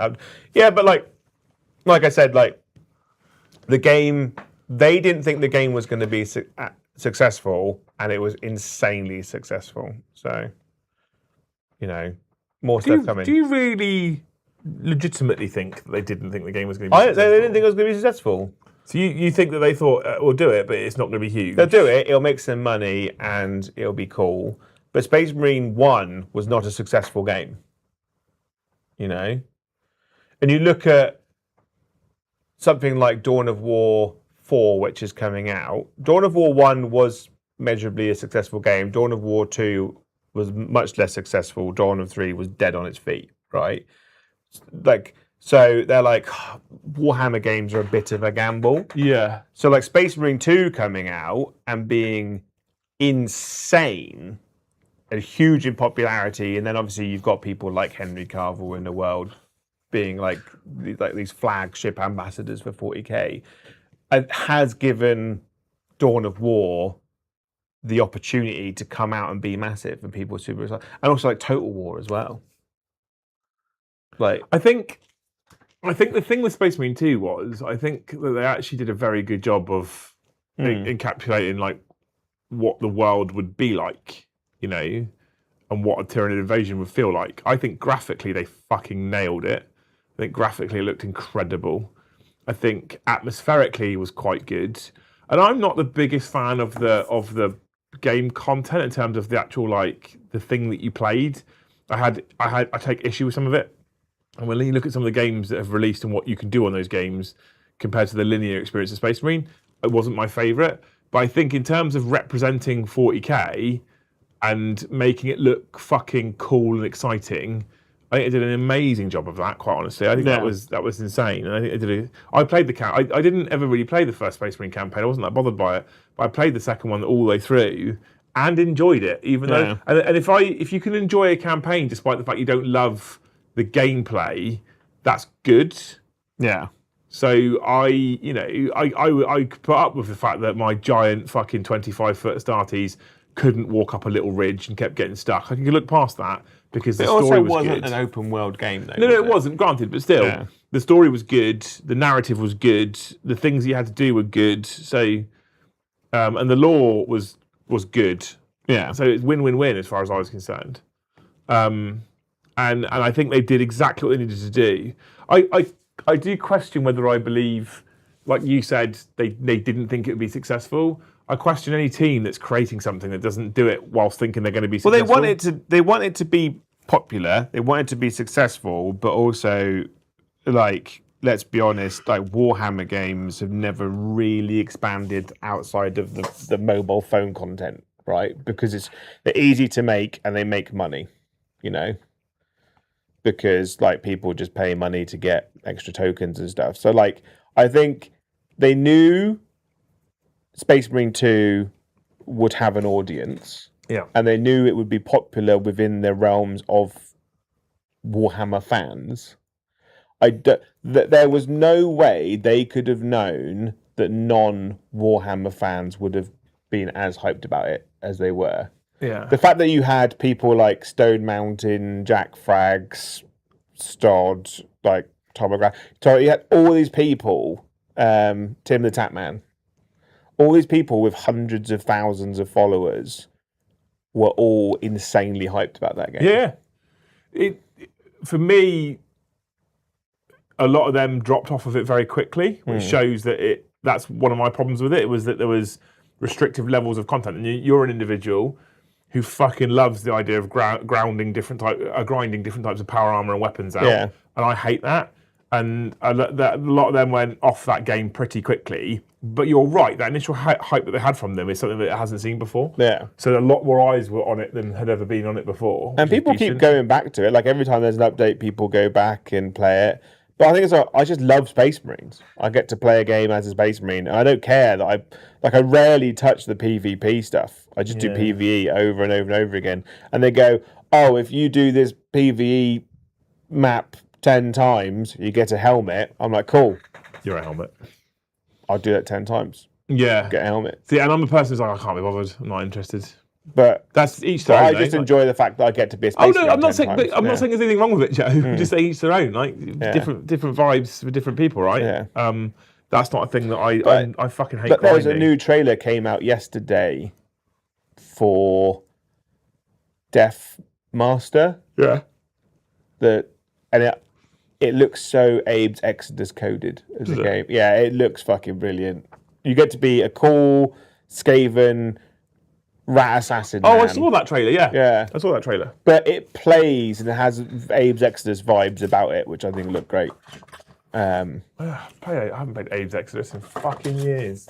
Yeah, I think we're like with Total War, Dawn of War, Space Marine 3, Death Master. I imagine there's more. Like, I think they've realised that there is an appetite for Warhammer games, and more of them will come. I want to see a Dark Souls like Sigmar game, because there's no Sigmar games apart from Death Master that are like on the horizon. Yeah. Okay. And you got Bolt Gun 2 coming out. I played the first one. I played the demo of it. I didn't play the full. I need to play Bolt Gun. Mikey played the shit out of it. He loved it. I thought it looked fucking awful, but I played Darktide the other day. Darktide's really good. That's come a long way. yeah, I've heard good things. I've got it. It's Darktide and Space Marine feel a very good part of the gaming industry where I'm tired. I don't want to think too hard. I don't want to have to work too hard. I just want to blow things up, shoot things, chop things up, and they fill that section really well. Yeah. Of just go on, press buttons, feel good, feel endorphins. Cool.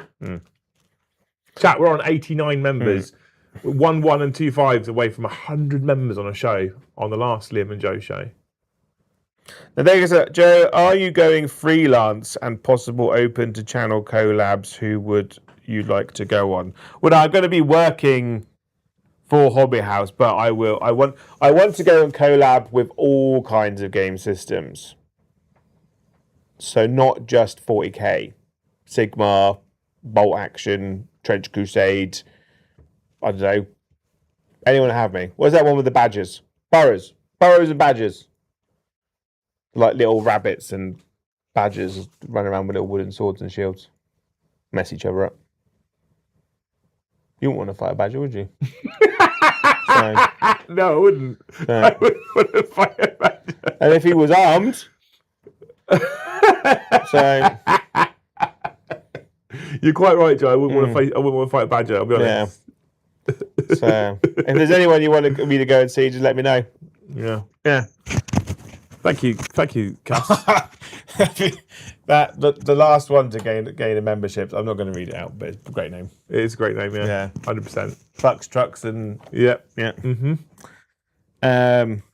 Thank you, Rizzlehammer, for 5 gifted memberships. Thank you, Rizzlehammer.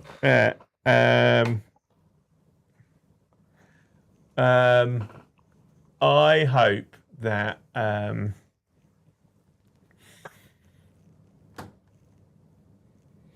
you learn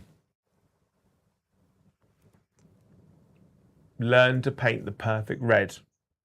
It's only because I read your super chat afterwards. Where it says, Joe, how can I beat my son's Imperial Guard tank army with Blood Angels? Charge it. Yeah. Punch it with stuff. Tie it all up. Sangard are really good. Dev Company are really good. Sangard get lance spears, don't they? Well, I think if you take Liberate Assault Group, you get lance, lethal, sustained, Plus in 2 much strength. abundance. I really like the 10 Assault Terminators with lightning claws Okay. in Blood Angels, because you get 6 or 7 attacks on the charge Yeah. at strength 7. If you put a librarian in the unit to lead them, they get sustained, and then you can give the unit lance and lethal hits, re-rolling all wounds. Like they'll just yeet a tank, you know. I'm not even gonna respond to Wheeler. Thank you also, Damascus, for upgrading to Jarl, and effectively Wild for upgrading to Haskell Legends. And then Damascus gifted 10. What a fucking hero. Thank you, mate. I hope that you become proficient at building human-sized nests. Okay. Yeah. Beautiful. And then Oliver, I hope that you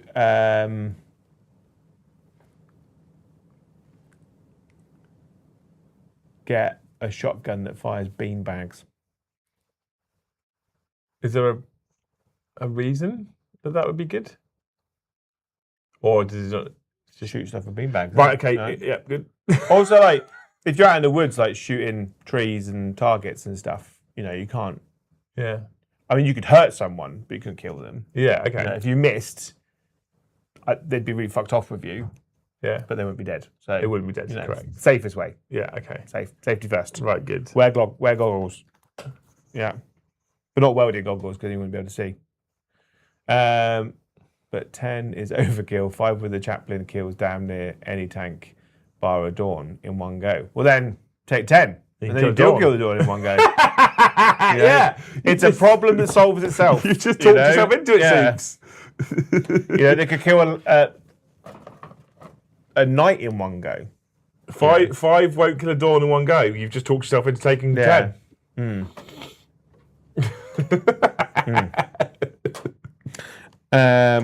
Linguini Man, great name. Love listening to you boys. What are your thoughts on what the setting will be for the upcoming Warhammer live action series with Henry Cavill? My money is on Eisenhorn. I think that's where everyone's money's on, isn't it? It's.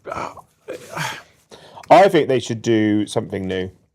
I think. The smart thing is to do something new. Yeah, maybe. I don't know, because so like things like Gaunt's Ghosts or Eisenhorn or Kaifas Kane is all stuff that I think would do quite well with the general public that don't know the setting, because it has a human reference, it has a human frame of reference. So I think that stuff's all pretty decent. If it was me, and it was something that was already pre-existing, I would really want them to start with the Heresy, because it kind of sets up everything. It's how the universe currently exists as it does.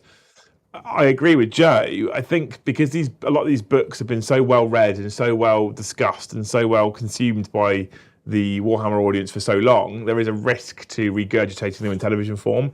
It happens with books all the time. Every time a book turns into TV, Game of Thrones, Lord of the Rings, Harry Potter, whatever it is, every time a book turns into TV, there's a massive portion of the audience that love the books that fucking hate the TV and whinge about it because it's not quite what they thought it would look like, or that you've cut too much out because of the poetic license of making it for television. So I do love the idea of them doing something brand new and fresh. I don't think there's any reason why they can't do something brand new and fresh. So then the question is, do they take an existing character like Eisenhorn and make a fresh story? Yeah. Or do they just go fully fresh, brand new? I think they go fully fresh, brand new. Like I think if they're going to go in the Eisenhorn series, they start with the Beckwin books, because obviously Eisenhorn's in it, Ravenor's in it. There's loads of characters, and there's lots of important characters in the Beckwin series that kind of pop up that are relevant to the heresy. It's got Space Marines in it, but not in massive numbers. It's also massively important to the new lore. But her as a character, she's young and she's in Inquisitor school, so she's learning about the unit. So if you're new to Warhammer, watching a character like Beckwin navigate what she's experienced about the Imperium is important for the viewer because understand the Imperium. Yeah, to understand how the Imperium works, but also it's got lots of context about the history of Warhammer. There's a lot of history within the Horus Heresy that's brought up in that series. So that kind of like, spoon feeds the audience. This is who Horus is. This is who his brothers were. This is who the Emperor is. But I think you go somewhere fresh. Or, I was thinking about this the other day. There's a great book called Cadian Blood, which is about a Cadian regiment that's trapped on a planet held by Death Guard, and it's just Cadians with shotguns versus zombies. And that is a story that anyone can really absorb. They're human people fighting zombies. It's kind of like, we understand what this is, but the baddies are a different kind of zombie, and there are Space Marines in it. So you kind of go like that. I think that would be the easiest, like I said, indeed, it's like the one-shot story, the one-shot run of here is a snapshot of what 40k is. But if you want to go in deep, I think you go Beckwin books, or you just go, here's something entirely new. I think entirely new is it's tough, isn't it? Because a lot of people that know the setting would love to see the setting that they know brought to life, but something new. I think for the first series, something new that like Joe says, teaches people about the setting. You can be clever. You can be clever with the first because the first series. And then at the very least, the first couple of episodes have to set the scene. Yeah. And you need to set a scene in a way in which you can't imagine that this series is being made for hobbyists. You have to imagine that this series is being made for everybody. So my fucking mum, who's never fucking heard about anything about Warhammer apart from when she pops in the streams, how do you produce a show that she follows and understands who that is? So that's a servitor. How do you understand what servitor is? Do you know what I mean? That kind of stuff. So in television and film, they add people who don't know anything about the situation that's happening to ask questions, dumb questions. So that the main character can explain it, so the people that don't understand what it is at home can have it spoon fed to them. They get the questions answered that they're asking. And then but the problem is that people who already know about Warhammer will go, well, that's a stupid question. I know what that is. Yeah, of course. But they're not asking the questions for you. Yeah. They're asking it for Liam's mum. Mr. Linguini Man then gifted 5 memberships. Oh, thank you, Linguini Man. I hope that you get to live real life Ratatouille. Amazing. The film with the rat. People will not be satisfied no matter what they do. I've come to realise that, mate. Yeah. Yep. Yeah, it doesn't matter. Yeah. Yeah, look at the Fallout TV series. It's not I like a fan of Fallout universe, but I also realize it's not totally lore accurate. The Fallout. So for me, if what they do with the 40k stuff or the Warhammer stuff is Fallout-esque, I'm quite happy with it. I think that's good. Look, the Fallout show is Fallout adjacent. I know people that watch that show that have never played a Fallout game and enjoyed it. Which means they nailed it. Yeah. Right, that's exactly what you need to do with Fallout is go, okay, so because there's literally at the start of the first episode when she's saying who she is in an interview, she's literally creating her Fallout stats. Like, I'm proficient in pistols, not rifles kind of thing. I know hand-to-hand combat. I know how to use skills. So she's basically literally filling out her skill tree. So she's like, they're creating her character at the start. But also, all the stuff that happens in the Fallout world in the TV series are fixed endings to games that you can achieve, kind of thing. Yeah. Because when in Fallout Series 2, the NCR have basically lost, and the Caesar's Legion has technically won, but you only get that in one specific ending. Yeah. So you kind of have to expect that whatever the TV series about for 40k might just be like a what if scenario as well. Yeah. Thank you, Mr. M. Hughes, for 5 gifted memberships. Right. Thank you, M. Hughes. I hope that you get your own set of Fallout power armor. That's decent. Yeah. That's decent. Hey, Mr. Svensson, how's it going, Joe? How you doing, dude? Anyway, you guys have been amazing. Thank you for hanging out for the last official Liam and Joe show. The hobby content on the channel is not going to stop, though. So from next week, there's a new schedule. I have updated the YouTube banner. I've updated the banner in Discord. I've posted it on Facebook. So you guys can see the new schedule. And we're going to trial it and see how it works. And we might make some changes and some tweaks to it, but we're going to trial it and see how it works. It's all about making sure I get decent time with the kids and stuff like that as well. So there's a reason for doing it the way I'm doing it, about looking after my boys and stuff like that. But there is going to be a Wednesday workshop. So every Wednesday we'll be sat here hobbying. There'll be a Wednesday workshop. Predominantly it's going to be with my brother. However, other people are welcome to come and join as and when people are available. I've got no problems with Thanes and above offering to come on a Wednesday workshop and sit and hobby for a couple of hours on stream, and we can talk about your hobby. I think that'd be fun and it'd be interesting. So we can do that in the future as well. There's other content that I'm building in. So I'm currently fucking about with pre-recorded stuff in my home office at the moment. To do the Jet Bike Journey series and some other bits and bobs. So there is going to be plenty more hobby content, but this is the last Liam and Joe show. If you're not available for the game tonight, big thank you to Joe for fucking 5 years. You've been doing the channel now, isn't it, pretty much? 5 years? Just over 5 years? Just over 5 years. I started doing stuff with you. 2021? Yeah, just January 2021? at the end of COVID. Yeah. Yeah, because there was still like DZTV stuff going on at the time. So yeah, about 5 years. 5 years, Mr. Joe's been working with me, so thank you, Joe. I love him. He's a fucking hero. He's going to be around here. If you get to come down to Hobby House, there's a strong possibility you'll get to see him. Yeah. He will be on Hobby House TV, so go find that. He's also got his own Instagram page and his own YouTube channel, Subtle Joe, at Subtle Joe. SUBTLE Yeah. So you can check him out on Instagram and on his own channel. His own channel will be gaming stuff, which eventually he'll get up and running again. Done some streams already at work. Yeah, I've done some stuff for the gaming one. Starting it during the summer holidays was a terrible idea because it's the summer holidays. But I'm trying to. I will figure out once I'm a bit more comfortable in a new job when I will have a more strict schedule. But it's a place where you can find him. Another place where you can find him is my point, right? But you can also find him tonight, live at 7:30 for Guard versus Eldar. He's picked Guard. You guys have picked Eldar. We'll play some Warhammer. It's not about winning tonight. It's about having fun and enjoying ourselves and saying goodbye to this wonderful fucking human being. For some. Yeah. saying goodbye to this wonderful human being. So thank you, Jeremy, for the 61 months. Looking forward to seeing you back, Joe. Well, I'm hoping we'll get a couple of random guest appearances. But this is, like, I talked last night quite lengthily about how my changes are to do with improving my mental and physical health and my family situation. This is the same for this man. Yeah. And that's why I encourage it. So, love you. Yeah, I've done like 7+ years of nights of streaming. I'm tired. I'm tired, boss. Yeah, I'm tired, boss.